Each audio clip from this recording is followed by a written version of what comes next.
I'm literally saying, check please. Alright, good luck to you. I'm getting up. This is a red flag and you have to tread carefully. She's been in serious love like 4 or 5 times under 30. Hey, look at me, bro. I see you, bro. I see you improving. I see you taking the time to work on yourself. Guess what? As you raise your value in this world, you are able to attract bigger and better things. That is one of the best feelings in the world, bruh. To go from virtually someone who is non-existent to attractive, it's the greatest feeling in the world for men. And while there are so many videos that will teach you how to raise your value, there aren't a whole lot of videos that teach you what to do after that. And I think that is crucial. Just because you have the ability to attract bigger and better things doesn't mean every person in your journey is going to be a high quality fit for you. As a high value man, you must have the ability to screen and recognize red flags in certain people. Otherwise, you will miss out on suitable partners because you're too busy dealing with people who are not on your wavelength and you're becoming exhausted and annoyed in dealing with them. So in this video, I wanted to give y'all my 5 biggest red flags in women that I personally look for. This is just from my experience. If I hear any of these 5, I'm getting out of there. Anyone not named Halle Berry does not get the pass, alright? But let's just hop right into the video. Number 1, the biggest red flag in women for me is if the girl is not over her ex. I don't give a fuck how bad you are, how popular you are. If you mutter more than 2 sentences about your ex on our date, I'm literally saying, check please. Alright, good luck to you. I'm getting the fuck out of there, bro, because let me tell y'all, man, there is absolutely nothing you can do for this girl, bro. If she's still talking about her ex, if she's still blaming her ex or thinking about her ex, she's 100% not over her ex. You need to move the fuck on. I've been burnt too many times by this specific scenario, man. My first 2 girlfriends cheated on me with their ex. And granted, you know, I was like 14 or 15, but it still didn't stop it from hurting, man. As a man, if you're ever on a date or you're texting and a girl mutters anything more than 2 sentences about her ex, it's your job to say, hey, listen, look, I understand you might have feelings for your ex still, and talking about them might be the best way for you to get over them, but I am not the dude for that. So either you can stop talking about him, we can enjoy our date, or I can just get the fuck out of here. I don't really give a fuck. And if she says anything like, oh, fuck you, you're rude, bro, move the hell on, bruh. Well, number 1, she's still not over her ex. So number 2, it's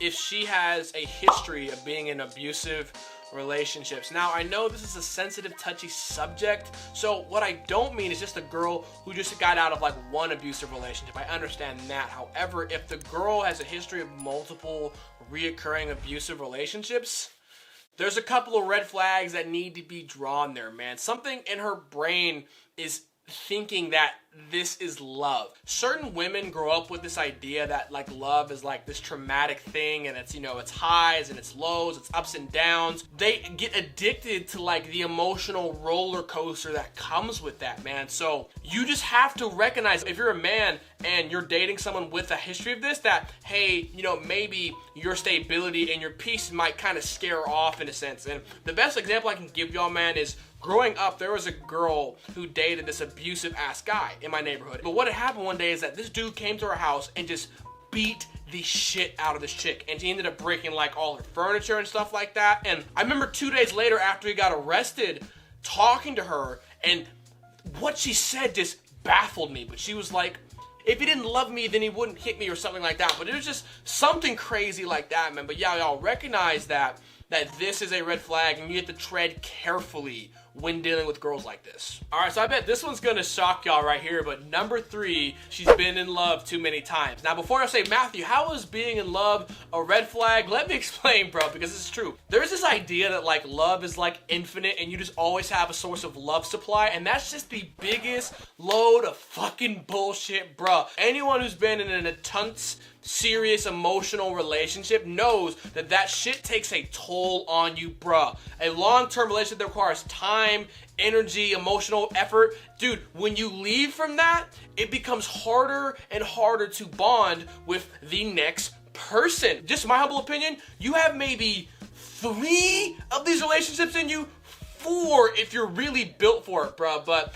I just think that humans aren't meant to have multiple deep, intense pair bondings, right? So what'll happen is not only does it become harder to emotionally connect with this person, but they're always going to be in this grass is greener complex to where they can just compare you to the funnel of relationships they've had in the past. And if you don't meet up to par, dude, you're going to have a really hard time satisfying this person and really connecting to this person on an emotional level. Number 3, man, if she's been in serious love like 4 or 5 times under 30, that's a big red flag for me, bro, real talk. Number 4, the girl is a social media bot. Now, I've made a video explaining my distaste for social media, so this is just personal preference, man, but I believe if a girl just spends a lot of her free time on social media, she's kind of, in my opinion, a bot, bro. A, because I know girls are always in comparison mode, especially when they're on Instagram, so they're always comparing themselves, and this can really form insecurity in the relationships. And B, it shows me that you're easily potentially influenced because, you know, oh, some people online said it, so it must be true, and I must think like this. I just don't like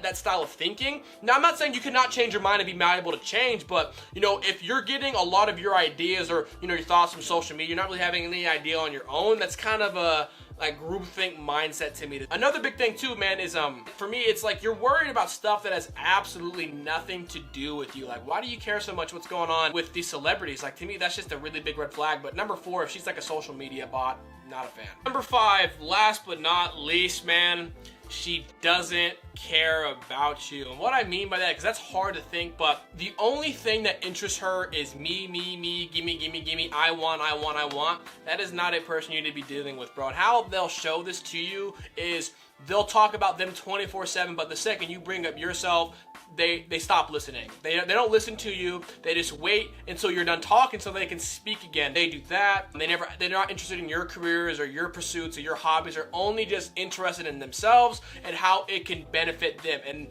that is like kind of a thing to me. And what this person sounds like to me is this person has an egocentric mindset, and they're always going to be able to put their benefits first over yours, and that's not the type of person you want to be dating in a relationship, right? But really recognize that, like, you know, like, does she ever listen to you? Does she ever ask what you want to do? Does she ever take into account your mental health, how you're feeling? Is she interested in your passions or your hobbies? If the answer is no to the majority of those, bro, then I would not date this chick. But yeah, number 5, she is selfish. Alright guys, so that's going to be the video for me today, man. If y'all like this style of content, don't forget to like, comment, subscribe. And dude, let me know down below what are some of y'all's biggest red flags, some of y'all biggest experiences that you had in your relationships, right? Now I know that as you're all growing, man, we're going to attract a lot of quality people, but also sometimes not so good people. So just having a way to screen and recognize red flags is so crucial in protecting yourself in the long term and really choosing the most suitable partner for y'all, man. If y'all like this style of content, don't forget to like, comment, subscribe. I'm out of here. Deuces, baby.